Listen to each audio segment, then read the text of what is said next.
ஓம் சாந்தி. அவ்யக்த முரளி 12/10/1975. அவ்யக்த பாப்தாதா, மதுபன். புகார்களை முடிவு கட்டி முழுமையாக ஆவதற்கான பிரேரணை, அதாவது தூண்டுதல். பாப்தாதா கேட்குறாங்க, தந்தைக்கு சமமாக நிராகார நிலையிலிருந்து, உடலின் நினைவிலிருந்து விலகி ஆத்மீக சொரூபத்தில் நிலைத்திருந்து சாட்சியாகி தன்னுடைய மற்றும் அனைத்து ஆத்மாக்களின் வாழ்க்கை பங்கை பார்ப்பதற்கான பயிற்சி உறுதியாகிக் கொண்டே இருக்கின்றதா என்று. எப்பொழுதும் சாட்சி நிலை நினைவில் இருக்குதா அப்படின்னு பாப்தாதா கேட்குறாங்க. எதுவரை சாட்சி சொரூபத்தின் நினைவு எப்பொழுதும் நிரந்தரமாக இல்லையோ, பாப்தாதாவையும் தன்னுடைய துணைவனாக ஆக்க முடியாது. சாட்சி நிலையின் அனுபவம் தந்தையின் துணையின் அனுபவம் செய்விக்கும். தன்னை இறைவனின் நண்பன் என்று நினைக்கிறீர்கள் தான் இல்லையா?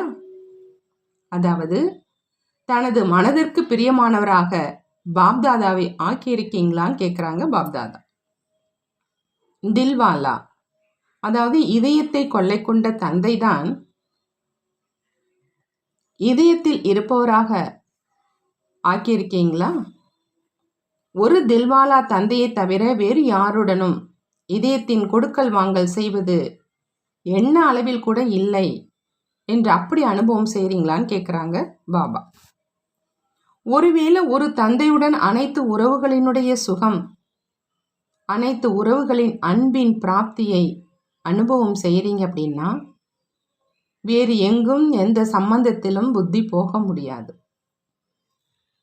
ஒவ்வொரு மூச்சு, ஒவ்வொரு எண்ணத்துல எப்பொழுதும் புத்தி தந்தையின் அனைத்து சம்பந்தங்களில் மூழ்கி இருக்கணும். அநேக குழந்தைகளினுடைய புகாராக வீணான எண்ணங்கள் அதிகம் வருது, புத்தி தந்தை மேல் ஈடுபடுறது இல்லை என்பது இருக்குது. விரும்பாவிட்டாலும் கூட எங்காவது புத்தியினுடைய லைஃப் சென்று விடுகிறது மற்றும் ஸ்தூலமான இல்லறத்தின் பொறுப்புகள் புத்தியின் நினைவை ஒரு முனைப்படுத்த விடுறது கிடையாது. பழைய உலகத்தினுடைய தொடர்பு மற்றும் சூழ்நிலை உள் உணர்வை சஞ்சலமாக ஆக்கிடுது.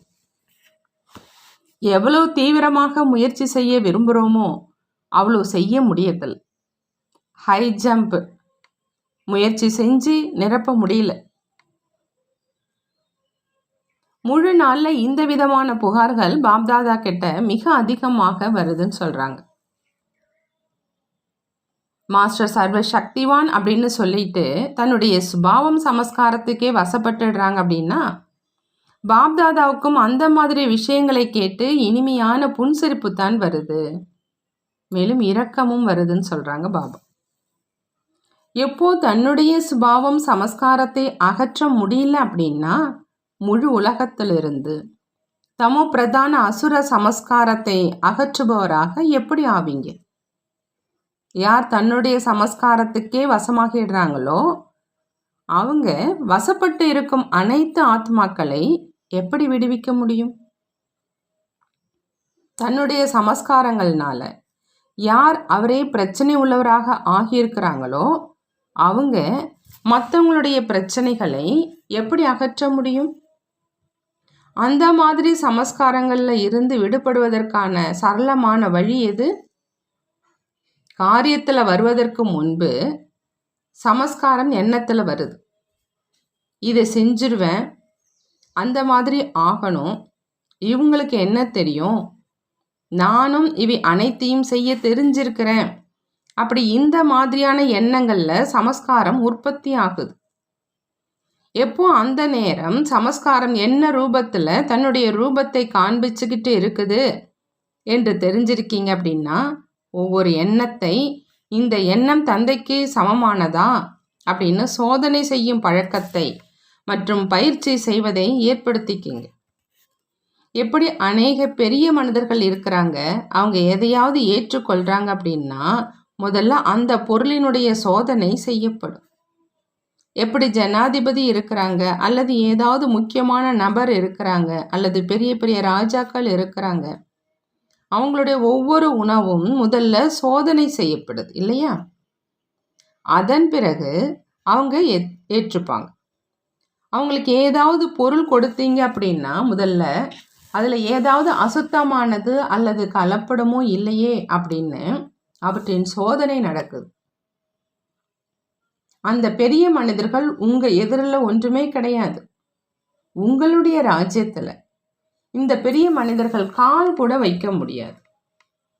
இப்போ கூட உங்களுடைய காலில் விழுறவங்க எப்பொழுதும் ராஜாக்களுக்கும் ராஜா எப்போ நீங்கள் ஆகுறீங்களோ மற்றும் உலகின் மத்தியில் உயர்ந்த ஆத்மா அப்படின்னு சொல்லப்படுறீங்க அப்படின்னா விசேஷ ஆத்மாக்கள் உங்களுடைய இந்த எண்ணம் அப்படிங்கிற புத்தியினுடைய உணவும் சோதனை செய்யப்படும்.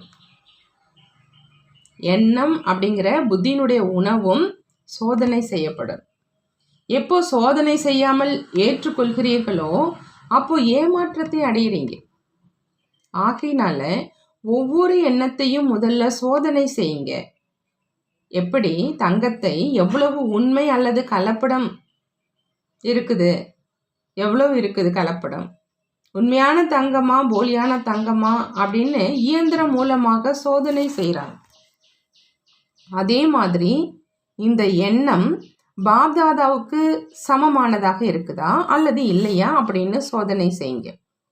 இதனுடைய ஆதாரத்தில் சோதனை செய்யுங்க. பிறகு வார்த்தையில் காரியத்தில் கொண்டு வாங்க. ஆதாரத்தை மறந்துடுறீங்க. அப்போதான் சூத்திரத்தன்மையின் மற்றும் விகாரத்தின் சமஸ்காரம் கலந்துடுது.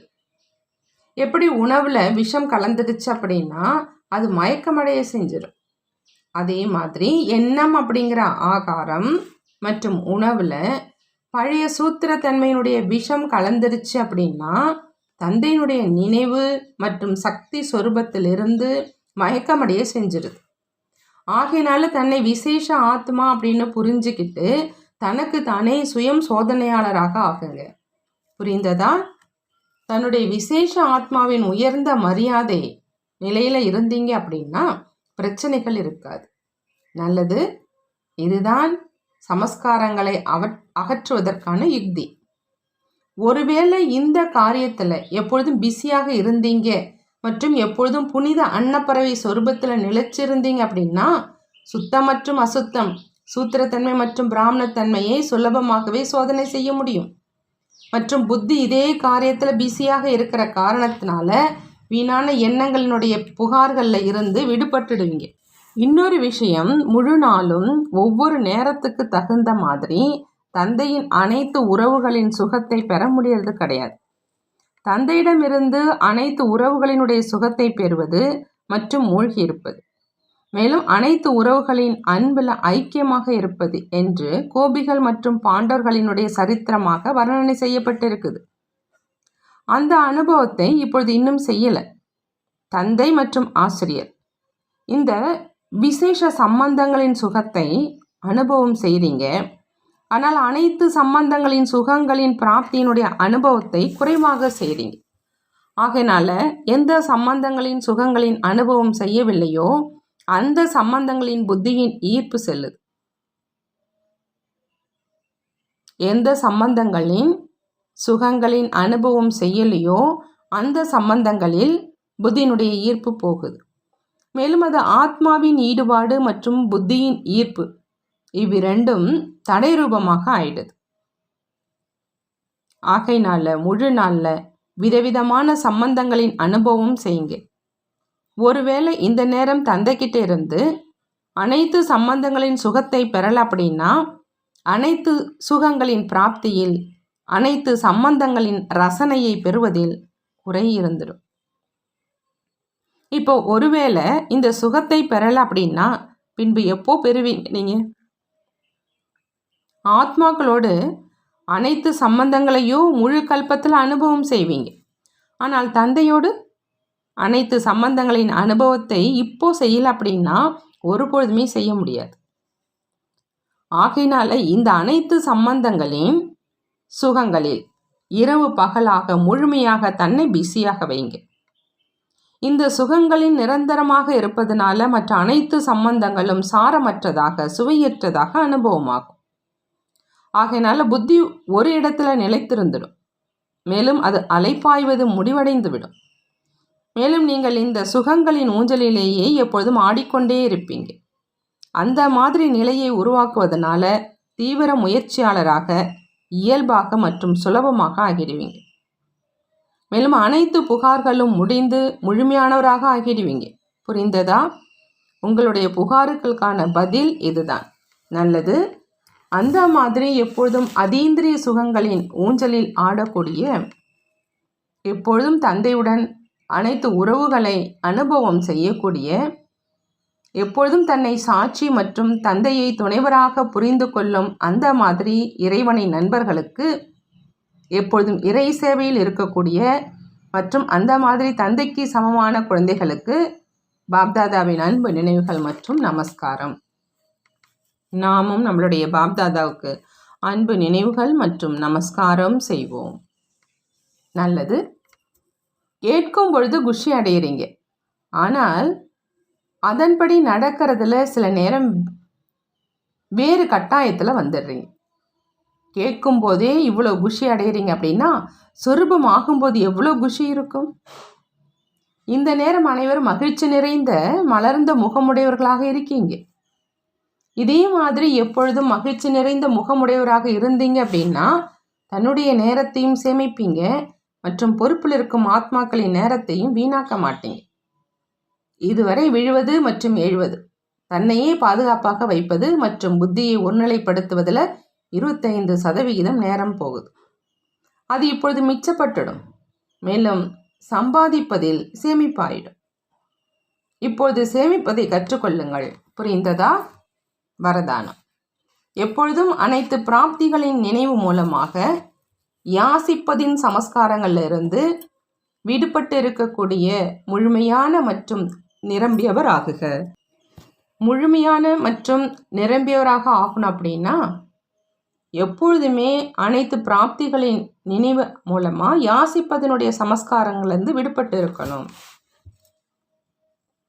ஒரு நிரம்பிய நிலை ஸ்தூல பொருட்கள்னால, ஸ்தூல சாதனங்களினால வெளிப்படையாக நிரம்பி இருப்பது. ஆனால் இன்னொன்று மனதின் நிரம்பிய நிலை. யார் மனதால் நிரம்பி இருக்கிறாங்களோ அவங்க கிட்ட ஸ்தூல பொருள் அல்லது சாதனம் இல்லை அப்படின்னாலும் மனம் நிரம்பி இருக்கிற காரணத்தினால அவங்க ஒரு பொழுதும் தன்னுள் குறைய அனுபவம் செய்ய மாட்டாங்க. அவங்க அனைத்தையும் அடைந்து விட்டோம் அப்படிங்கிற அந்த பாடலை தான் பாடிக்கொண்டிருப்பாங்க. அவங்க கிட்ட யாசிப்பதற்கான சமஸ்காரம் அம்ச அளவிலுமே இருக்காது. ஸ்லோகன்: தூய்மை அந்த மாதிரியான அக்னி, அதில் அனைத்து தீயவைகளும் எரிந்து சாம்பலாக ஆயிடுது. தூய்மை அந்த மாதிரியான அக்னி, அதில் அனைத்து தீயவைகளும் எரிந்து சாம்பலாக ஆகிடுது. நல்லது. ஓம் சாந்தி. நன்றி பாபா. நன்றி.